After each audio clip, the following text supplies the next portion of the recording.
C'est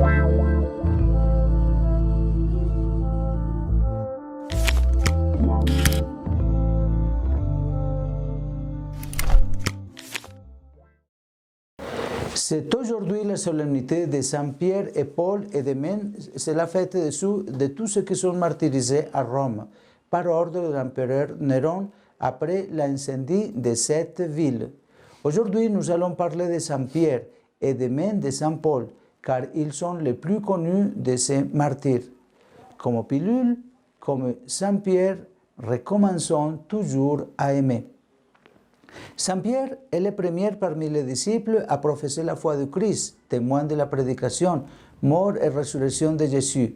Saint Pierre fut appelé à rassembler la communauté apostolique et à la guider. Premier évêque de Rome, son martyr est commémoré le 29 juin avec celui de Saint Paul. Comme pilule, à l'exemple de Pierre, recommençons-nous toujours. Pierre est natif de Bethsaïda, il vivait à Capharnaüm et était pêcheur sur le lac de Tibériade. Le maître l'invite à le suivre avec son frère André et Jacques et Jean. Il est témoin de quelques faits importants, la résurrection de la fille de Jaïr, la transfiguration, l'agonie dans les jardins des Oliviers, etc. Dans son cheminement à côté du Messie, la figure de Pierre émerge comme un homme simple, naturel, parfois impulsif. Il parle et agit souvent au nom des apôtres. Il n'hésitait pas à demander à Jésus des explications et des éclaircissements à Jésus sur sa prédication ou les paraboles, l'interroge sur diverses questions. Et il est le premier à répondre quand le maître s'adresse aux 12. « Voulez-vous partir vous aussi ?» demanda Jésus après avoir parlé dans la synagogue de Capharnaüm, suscitant un embarras aussi parmi tant de disciples, dont beaucoup, à partir de ce moment, décidaient de ne plus le suivre. « Seigneur, à qui irions-nous » répond Saint Pierre. « Tu as les paroles de vie éternelle, et nous croyons et nous savons que tu es le Saint de Dieu. » À Césarée de Philippe, quand Jésus demande aux siens « Vous qui dites que je suis ?»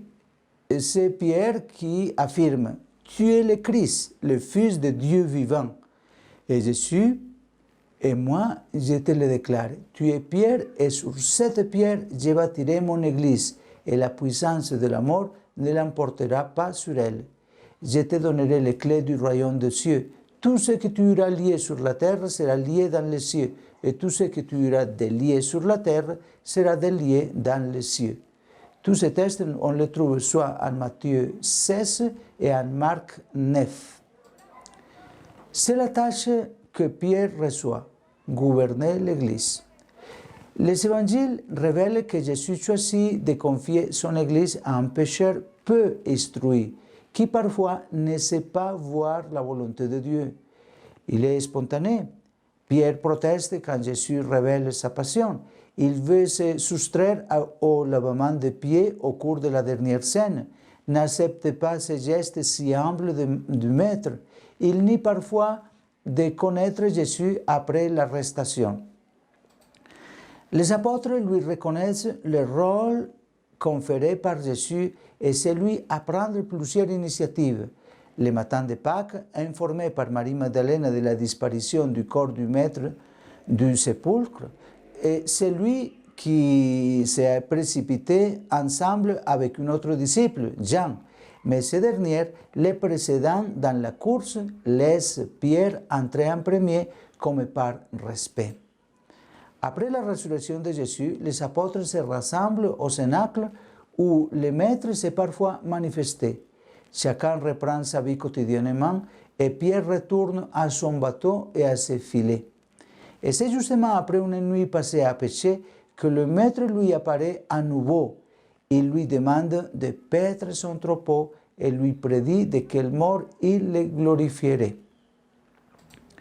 Après l'ascension de Jésus, Pierre est le point de référence des apôtres et des premiers disciples du Christ. Il commence à parler en public, à prêcher et à opérer des guérisons. Il est arrêté, convoqué et relâché à plusieurs reprises par le Sanhédrin. contraint de prendre acte de l'autorité avec laquelle il parlait et de l'enthousiasme des gens autour de lui qui grandissait toujours plus. Pierre commence également à se déplacer de ville en ville par raconter la bonne nouvelle. Mais il revient souvent à Jérusalem et c'est là qu'un jour Paul se présente et lui, disons à Pierre et aux autres apôtres en racontant sa conversion. Pierre et Paul s'embarquent ensuite sur des routes différentes. Tous les deux ne sont pas épargnés en de nombreux voyages, mais leur vie se croise souvent à Jérusalem. Pierre se confronte à Paul plusieurs fois et se retrouve à discuter pour décider des orientations de l'Église naissante. Les deux apôtres se retrouvent enfin à Rome. Pierre renforce la communauté chrétienne et la guide. Il est emprisonné pendant la persécution de Néron, puis crucifié la tête en bas à sa propre requête, tandis que Paul, condamné à mort par le tribunal romain, est décapité. La tradition rapporte que le martyre a eu lieu le même jour, le 29 juin de l'année 67. Pierre meurt dans le cirque de Néron sur la colline du Vatican, Paul sur la Via Ostiense. Sur leur tombe se trouve la basilique de Saint-Pierre et la basilique de Saint-Paul hors les murs. Saluons et prions particulièrement aujourd'hui par la diocèse de San Pedro Sula à Honduras. C'est leur fête aujourd'hui. Que Dieu bénisse leur évêque, que Dieu bénisse leurs clergés et tous les chrétiens qui habitent dans cette circonscription de l'Église.